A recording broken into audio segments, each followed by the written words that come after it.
Trinomi e së ardhmes për Partinë Demokratike, Bashkimi Hapja dhe Demokracia e Re, prezantuar fuqishëm nga kryetari Lulzim Basha, shihet me mjaft vlerësim nga ish eksponent të lartë të kësaj force politike.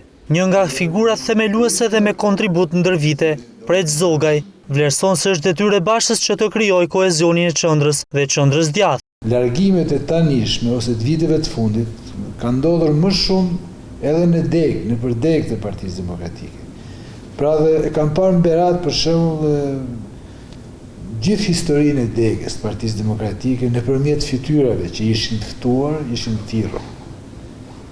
Këtë gjë e kam pa edhe në Lesh. Por kjo nuk do të kishte vlerën që po e japim nëse nuk do shoqërohej me këtë që ju e cituat që është hapja.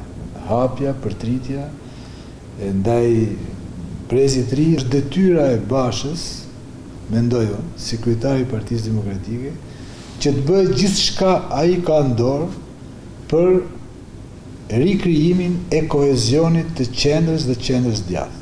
Ai është lideri i partisë më të madhe të qendrës djathtë dhe ka këtë mision për të rikthyer djathtën pushtet. Gjithashtu Zogaj vlerësoi riaktivizimin e Komitetit të Orientimit të Politikave në funksion të hapjes së Partisë Demokratike, si një instrument për përthithjen e elitës.